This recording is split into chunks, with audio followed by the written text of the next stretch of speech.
இப்ப நேத்து பார்த்தீங்க அப்டின்னா, பிரதமர் மோடி அவர்கள் வந்துட்டு தமிழகத்துக்கு வந்திருந்தாரு. நெறைய விஷயங்கள் பேசியிருந்தாரு. குறிப்பாக பார்த்தீங்க அப்டின்னா, 2020 வந்து திமுக வந்து வீட்டுக்கு அனுப்பிச்சுருவோம். ஊழல் மிக்க அரசாங்கம் நடக்குது அப்டின்னு நெறைய விஷயங்கள் பேசியிருந்தாரு. உண்மையிலேயே வந்துட்டு திமுக வந்து ஆட்சி இழந்துருச்சு. 2026 தேர்தல்ல வந்துட்டு திமுக தோல்வி அடைஞ்சுச்சு. என்டிஏ கூட்டணி வந்துட்டு இங்க ஆட்சி அமர்றாங்க அப்டின்னா, இந்த ஆட்சி எப்படிப்பட்டதாக இருக்கும்னு நெனைக்கிறீங்க? அதிமுக தான் இருக்குமா? பாஜகவோட ஆட்சியா இருக்குமா? இல்ல அதிமுக பாஜக இது எப்படி இவங்க திமுக வந்து தொடர்ந்து பாஜகவை முன்னிலைப்படுத்தி தான் அரசியல் பண்றது.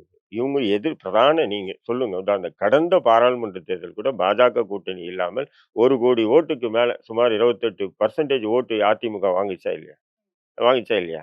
ஆனா பாஜக அத்தனை பேர் கூட்டு வச்சு கூட 11% தான் வாங்குனாங்க. 11% வாங்கியிருக்காங்க. நோட்டாக்கு கீழ இருந்தவங்க 11 இல்ல. 11% இல்ல. வந்திருக்காங்கல்ல. 11ன்னா கூட என்ன டிடிவி தினகரன், பாமக இதெல்லாம் பெரிய கட்சி. பாமகவுடைய வோட் பேங்க் எல்லாம் அப்படியே இருக்கா இல்லையா? டிடிவிக்குன்னு சொல்லி வோட் பேங்க் இருக்கா இல்லையா? இது போன்ற கட்சிகள இணைச்சுட்டு தான் அவங்க 11% வாங்குனாங்க. இவங்க தனிச்சா 20%க்கு மேல வாங்குனாங்களே. 21, 22% வாங்குனாங்களா இல்லையா அதிமுக? அப்படி ஒரு இன்னைக்கு 70 எம்எல்ஏக்கள் சட்டமன்றத்தில் எதிர்க்கட்சி தலைவரா இருக்காரு.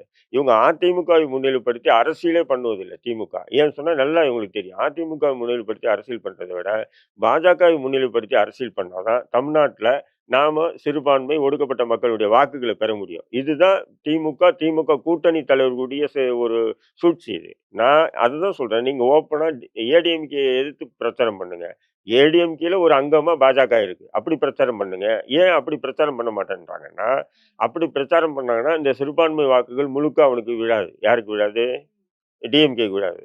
அதனால இந்த சூழ்ச்சிகரமான ஒரு இதுவ வந்து அப்போ அந்த நிலை இருக்கும்போது, இப்ப நீங்க சொல்ற கேள்வி அடிப்படையில பார்த்தீங்கன்னா, வருகின்ற சட்டமன்றத்தில இங்க என்டிஏக்கு யார் தலைமை? இங்க என்டிஏக்கு எடப்பாடி பழனிசாமி அப்ப தான். அவர் தான் முதல்வர் ஆவாரு. அவரே ஓப்பனா சொல்றாரு. கூட்டணி வேற, கொள்கை வேறன்றாரு.